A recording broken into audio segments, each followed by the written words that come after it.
जय हिंद दोस्तों। आर के मौर्य कॉमर्स क्लासेज में आपका स्वागत है। इस वीडियो के माध्यम से आपको मैनेजमेंट अकाउंटिंग, आप कह सकते हैं अकाउंटिंग फॉर मैनेजरियल डिसीजन से संबंधित एक चैप्टर का नाम है ब्रेक इवन पॉइंट, सम विच्छेद बिंदु। पूरी थ्योरी बताने जा रहे हैं, शानदार तरीके से बताने जा रहे हैं और आप अपनी कॉपी में लिख लीजिएगा। टॉपिक का नाम हिंदी में कहेंगे सम विच्छेद बिंदु।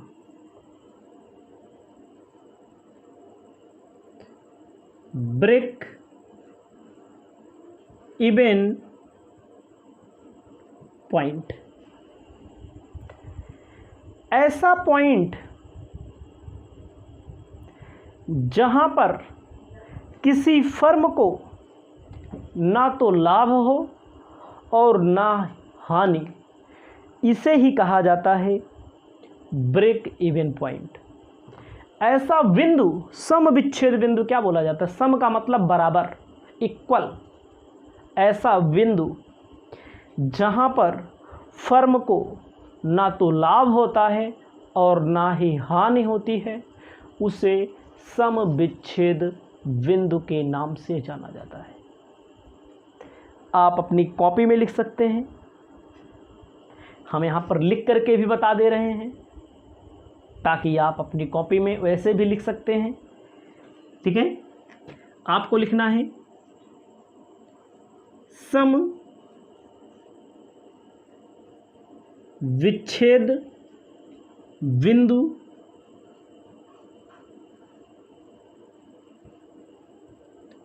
उत्पादन या बिक्री का वह बिंदु होता है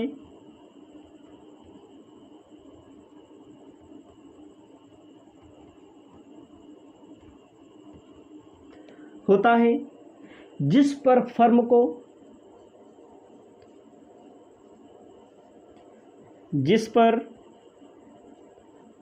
को ना तो लाभ होता है और ना ही हानि। ठीक है, इसे अलाभ बिंदु, ध्यान दीजिएगा, लिख लीजिए, इसे अलाभ बिंदु, उसके बाद शून्य हानि बिंदु,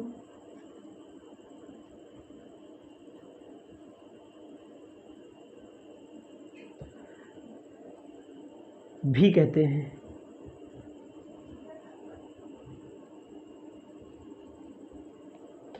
लिख लीजिए अपनी कॉपी में, ये आपके काम का है। बहुत ही अच्छा टॉपिक है।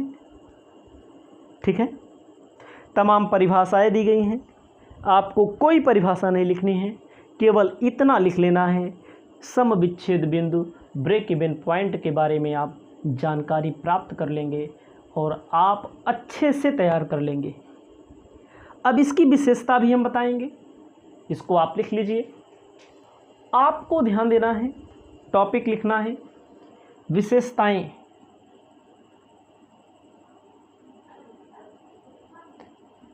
विशेषताएं क्या होती है? विशेषता में पहली विशेषता फर्म ना लाभ ना हानि की स्थिति में होती है। पहली विशेषता लिख लीजिएगा, फर्म ना लाभ ना हानि की स्थिति में होती है। इस स्थिति में फर्म को ना तो लाभ होता है और ना ही हानि होती है।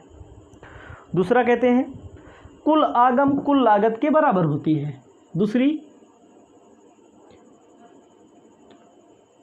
फर्म की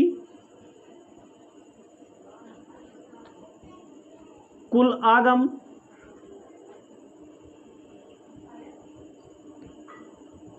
कुल लागत के बराबर होती है। मतलब फर्म के पास जितना रेवेन्यू, आगम का मतलब रेवेन्यू जो आता है, ठीक है, आगम का मतलब होता है जो कमाई हमारे पास आए। जैसे हम दुकान रखे हैं, थोड़ी देर के लिए मानिए हमारी कोचिंग चलती है, मैं कोर्स बेचता हूँ, जो दुकान जो हमारे पास पैसा आए उसे आगम कहेंगे, रेवेन्यू कहेंगे। और कुल लागत का मतलब क्या होता है? कुल लागत का मतलब होता है कि जो हम इसके पीछे खर्चा करें, दोनों बराबर हो। वीडियो बनाने में जितना खर्चा करें, रिचार्ज कराने में जितना खर्चा करें, और बेचे जितने का उतना अगर बराबर हो जाए तो उसे बोला जाता है कुल लागत कुल आगम। मतलब जितना कमाई हो उतना ही लागत हो, खर्चा। उसके बाद तीसरा नंबर आपको लिखना है। इसमें पूरा टॉपिक आप समझिए। कहा गया है अंशदान की राशि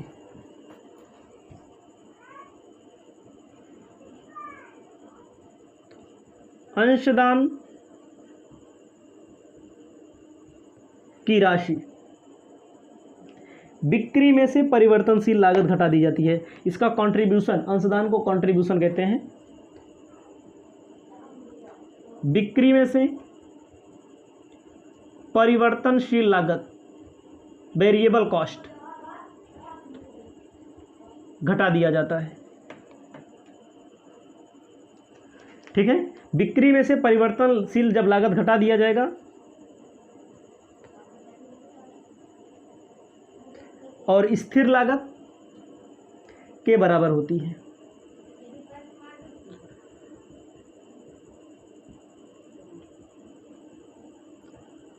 इतना आप लिख लीजिए विशेषता में।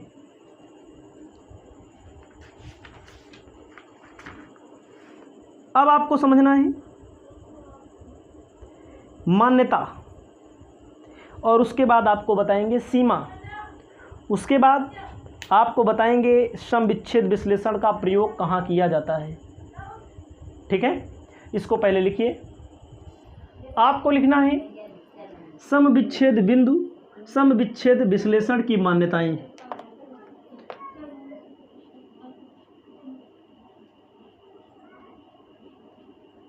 मान्यताएं,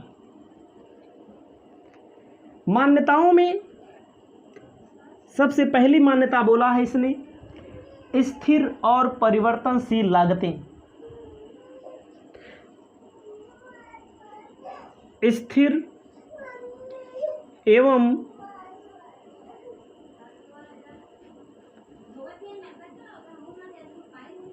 परिवर्तनशील लागतें। ध्यान दीजिएगा, स्थिर लागत किसे कहते हैं? पेपर में देखो, ऐसा जरूरी नहीं है कि सब आप रटे रहें, काफ़ी चीज़ें आपको मालूम होनी चाहिए। स्थिर लागत का मतलब होता है ऐसी लागत जो फिक्स हो, उत्पादन चाहे कम हो चाहे उत्पादन ज़्यादा हो, उसे स्थिर लागत कहते हैं। जैसे मान लीजिए हम कोई उत्पादन कर रहे हैं किसी कमरे में, ये तो हमारा कमरा है, वीडियो बना रहे हैं। मान लीजिए किसी कमरे में कोई बिजनेस कर रहे हैं, कमरे का किराया 3,000 रुपया है, 4,000 रुपया है, 5,000 रुपया, वो फिक्स होता है। आप गाड़ी खरीदते हैं तो गाड़ी में कुछ खर्चे ऐसे होते हैं जो फिक्स होते हैं। इंश्योरेंस कराएंगे वो फिक्स होगा, उसमें आप घटोत्तरी बढ़ोत्तरी नहीं कर सकते। चाहे कम चलाओगे गाड़ी चाहे ज़्यादा चलाओगे, वो फिक्स होता है। और परिवर्तनशील किसे बोला जाता है? भाई गाड़ी कम दूरी में चलाओ, कम चलाओगे तो कम तेल लगेगा, ज़्यादा चलाओगे तो ज़्यादा तेल लगेगा। कम चलाओगे तो कम टायर घिसेगा, ज़्यादा चलाओगे तो ज़्यादा टायर घिसेगा। स्थिर का मतलब जो फिक्स खर्चा हो, परिवर्तन का मतलब जिसे अदला जा सके, बदला जा सके, परिवर्तित किया जा सके। ठीक है, अब लिखना है परिवर्तनशील लागत की आनुपातिकता, हेडिंग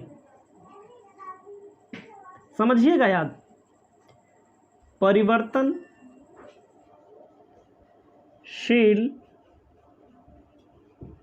लागत की अनुपातिकता।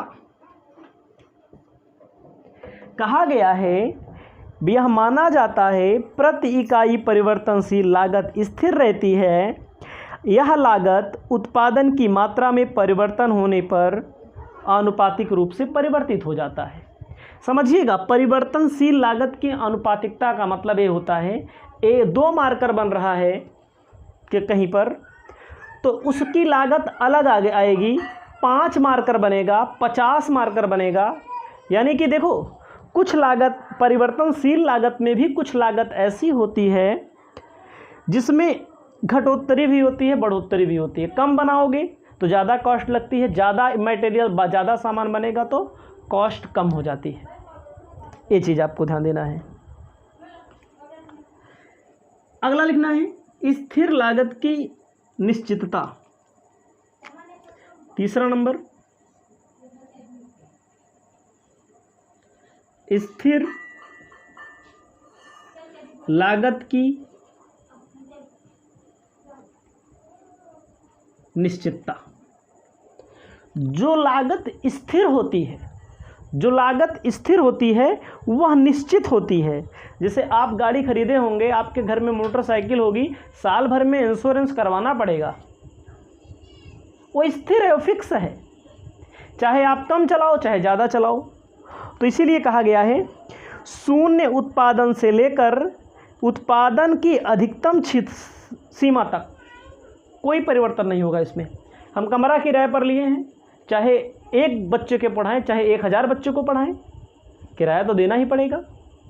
याद रखना, स्थिर लागत की निश्चितता, स्थिर लागत जो होती है वे सदैव निश्चित होती है। चौथा नंबर आपको ध्यान देना है, कहा गया है विक्रय मूल्य की स्थिरता। जो सामान बेचा जाता है, विक्रय मूल्य की स्थिरता। जो सेलिंग प्राइस होती है, विक्रय मूल्य होता है, वो क्या होता है? वो स्थिर होता है, एक समान रहता है सभी स्तरों पर, चाहे लागत आपकी कम लागे चाहे ज़्यादा लगे लागत। ठीक है, वस्तु की पूर्ति बाजार के ऊपर निर्भर करती है। भाई विक्रय मूल्य किसके ऊपर निर्भर करेगा? आपका सामान है, आप इसे 8 रुपये में बनाए हैं, आप इसे मार्केट में 15 रुपये में बेच रहे हैं मार्कर को, आप इसे 12 में बनाएं, मार्केट में मार्केट के रेट के हिसाब से लागत निर्धारित होगी, आपके रेट के हिसाब से नहीं निर्धारित होगी। विक्रय मूल्य भी क्या होता है? स्थिर होता है। और कब बदलता है? मार्केट पर। 5वां नंबर कहता है लागतों का रेखीय व्यवहार।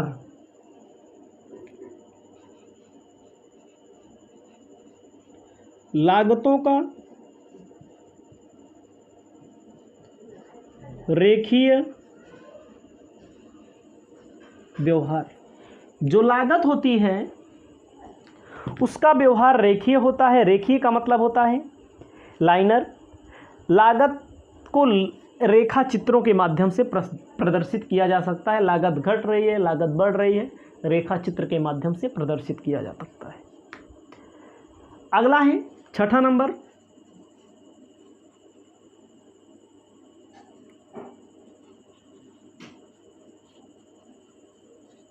तकनीकी स्थिरता।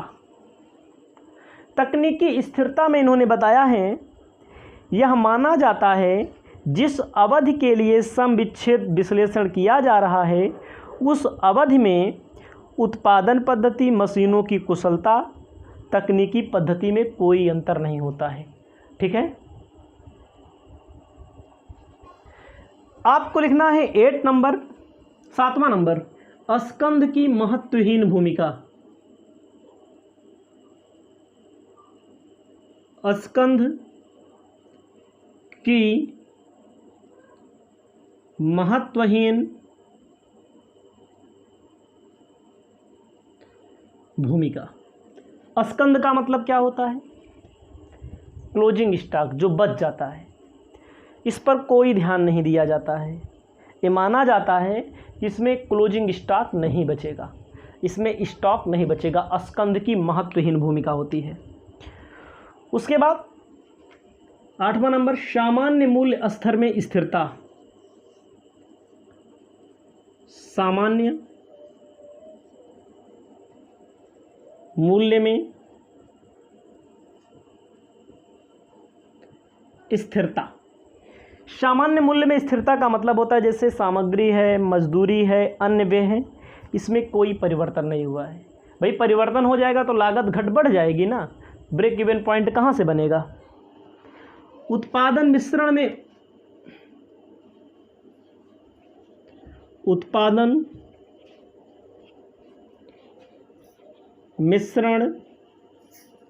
में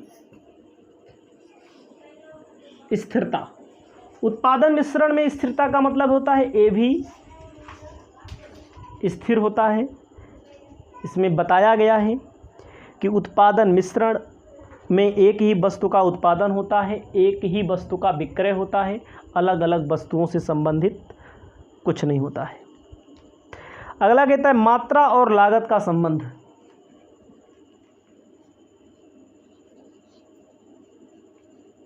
मात्रा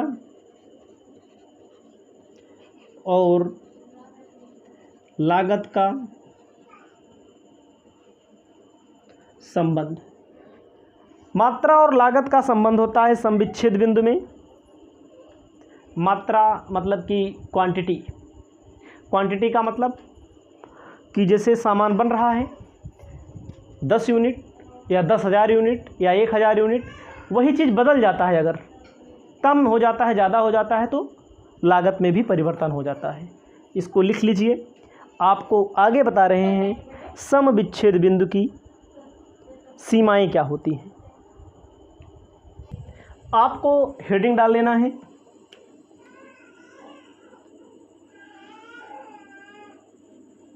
सीमाएं।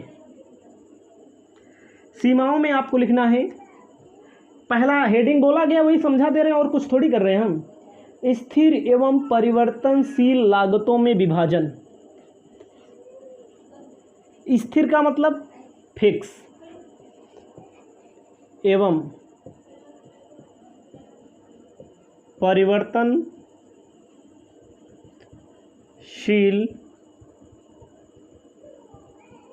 लागतों में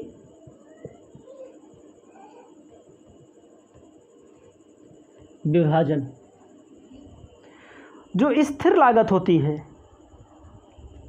फिक्स होती है, मतलब कि जैसे गाड़ी खरीदा मैंने आपको बताया, या कोई कंपनी लगी हुई है, क्या कोई जहाँ पर सामान बनता है, प्रोडक्शन होता है, वहाँ पर कुछ लागत ऐसी होती है जो एक फिक्स होती है, चाहे प्रोडक्शन हो ना हो, उसे फिक्स कहते हैं। परिवर्तन का मतलब प्रोडक्शन कम होगा तो कम लगेगा, ज़्यादा होगा तो ज़्यादा लगेगा। एग्जाम्पल मैंने पहले ही बता दिया है। 100% कठिन होता है बोला गया है। इसकी सीमाएं ये होती हैं कि पूरा 100% फिक्स और वेरिएबल में अंतर करना बहुत ही कठिन होता है।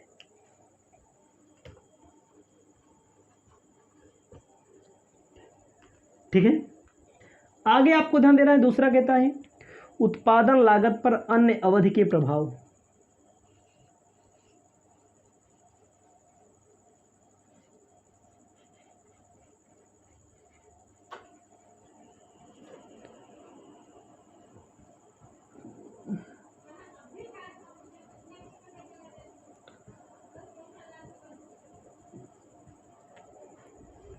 उत्पादन लागत पर अन्य अवधि के प्रभाव, इसका मतलब क्या है? कहा गया है किसी अवधि विशेष में लागतें पूर्णतः उसी अवधि के उत्पादन से निर्धारित नहीं होती, अन्य घटक भी होता है। मशीन की क्षमता, श्रम की क्षमता, मशीनों की कुशलता, प्रबंधकीय नीतियाँ। ऐसा नहीं है कि हमेशा लागत वही आएगी, समविच्छेद बिंदु जो बता रहा है वही सत्य है, ऐसा नहीं, ऐसा कुछ नहीं है। 100% पहली बात परिवर्तनशील स्थिर वाले मैंने बता दिया। जैसे जैसे अवधि बढ़ती है, जैसे मान लीजिए हम आज पढ़ा रहे हैं तो हम हो सकता है आज दो चार क्वेश्चन बता दे, दो चार टॉपिक बता दे, कल हो सकता है कम बताएं, अगले दिन हो सकता है और ज़्यादा बता दे, तो हमेशा क्या होता है, परिवर्तन होता रहता है उत्पादन वगैरह। अगला कहता है लागत का रेखीय व्यवहार होने की सीमा।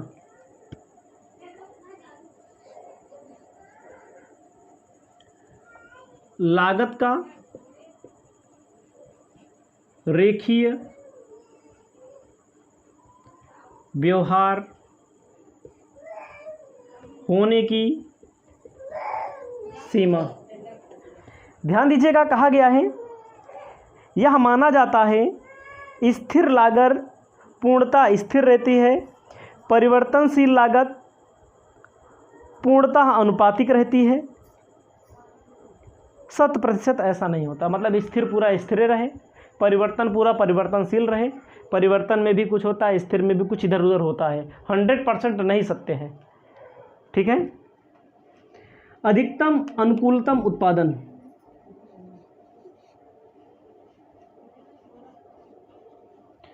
अधिकतम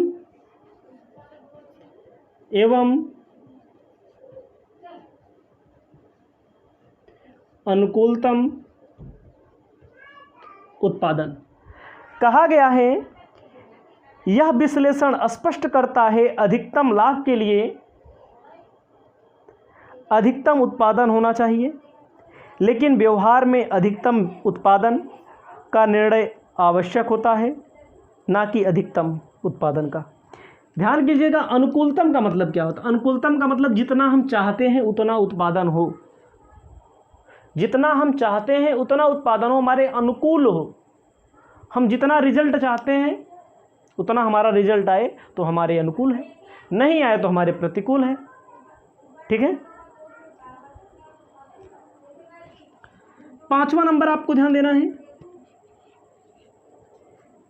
उत्पादन और विक्रय की बराबरी आवश्यक नहीं।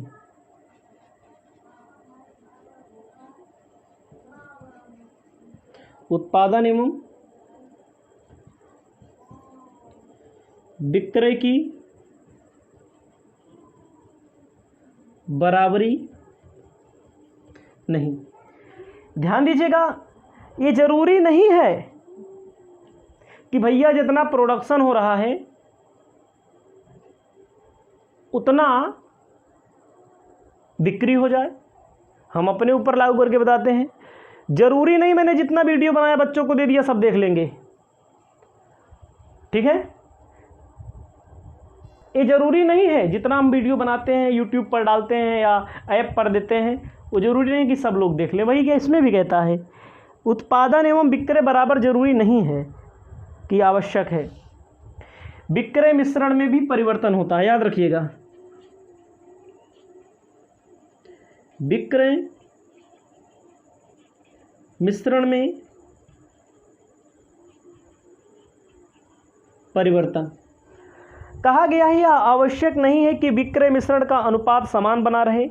बाजार में वस्तुओं की मांग में परिवर्तन होने पर विक्रय मिश्रण में भी परिवर्तन आ सकता है। ठीक है। विक्रय मिश्रण आप जानते हैं सब परिवर्तित हो सकता है। ठीक है। आगे है विनियोजित पूंजी की उपेक्षा।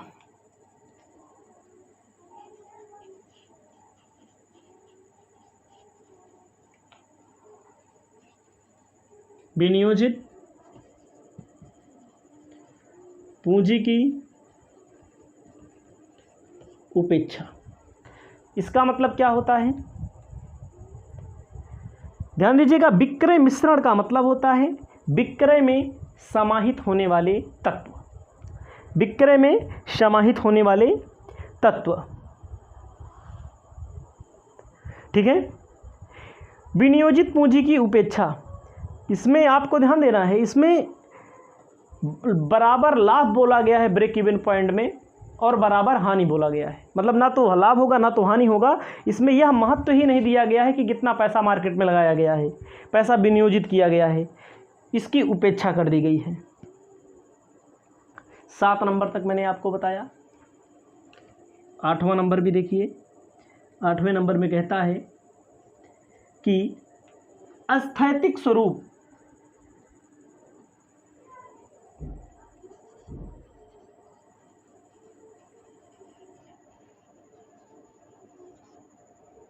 स्थैतिक स्वरूप का मतलब होता है सम विच्छेद बिंदु में इस बात का विश्लेषण किया गया है कि भैया सब कुछ फिक्स रहे, अदला बदली ना हो, परिवर्तन ना हो। तो ऐसा नहीं है कि परिवर्तन नहीं होगा, परिवर्तन प्रकृति का नियम है।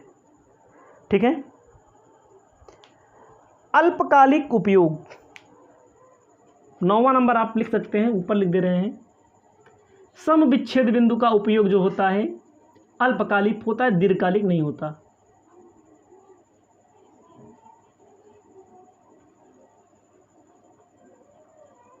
अल्पकालिक होता है।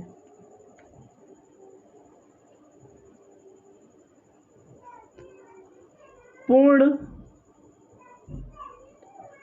प्रतियोगिता 10वां नंबर कहता है ना होने की सीमा। इसमें पूर्ण प्रतियोगिता को भी स्थान नहीं दिया गया है। ये सारी सीमाएं हैं, सीमाओं का मतलब कमियां, इसके आगे लागू नहीं होता है। इसको आप लिख लेंगे। अब टॉपिक है सम विच्छेद बिंदु विश्लेषण का प्रयोग कहाँ कहाँ किया जाता है। भाई हम पढ़ रहे हैं सम विच्छेद बिंदु, तो उसका प्रयोग भी आप जान लीजिए। आगे ध्यान देना है सम विच्छेद बिंदु विश्लेषण के प्रयोग कहाँ होता है ब्रेक इवन पॉइंट का। पहला कहता है सम विच्छेद बिंदु की गणना, किस बिंदु की गणना, जहां पर ना तो लाभ हो, विच्छेद बिंदु की गणना। दूसरा, विक्रय के सभी स्तरों पर लाभ की गणना होती है। यहां पर जिस स्तर पर आप निकालना चाहें,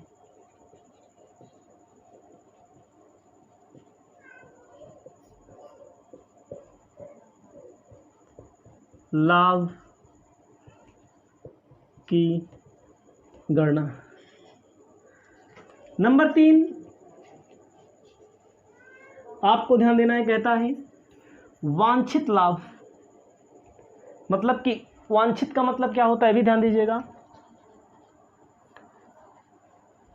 वांछित लाभ के लिए बिक्री ज्ञात करना।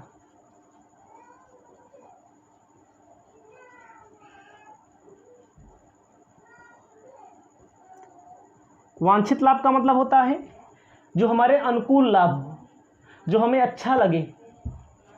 ठीक है, ठीक है। प्रति इकाई नया विक्रय मूल्य ज्ञात करना। प्रति इकाई नया विक्रय मूल्य ज्ञात करना। प्रति इकाई नया विक्रय मूल्य। ठीक है, एक यूनिट पर कितने की बिक्री हो रही है। एक यूनिट, आपके यहाँ बहुत सारा सामान बन रहा है, 10,000 15,000 सामान, 20,000 1 लाख 2 लाख, तो एक सामान बनने पर कितना लाभ हो रहा है, वहाँ पर भी प्रयोग किया जाता है। सुरक्षा की सीमा, मार्जिन ऑफ कॉस्ट बोलते हैं, इसका टॉपिक आपको अलग मिलेगा। सीमा ज्ञात करना, सुरक्षा की सीमा इसमें ज्ञात की जाती है। 6ठा नंबर आपको ध्यान देना है स्थिर और परिवर्तनशील लागतों में। ठीक है, स्थिर मतलब फिक्स्ड, स्थिर एवं परिवर्तनशील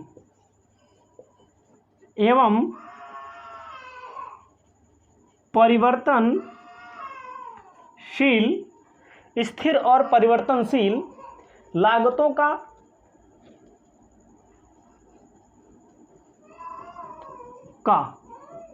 ब्रेक इवन पॉइंट एवं बिक्री पर प्रभाव, ध्यान दीजिएगा, प्रभाव पड़ता है।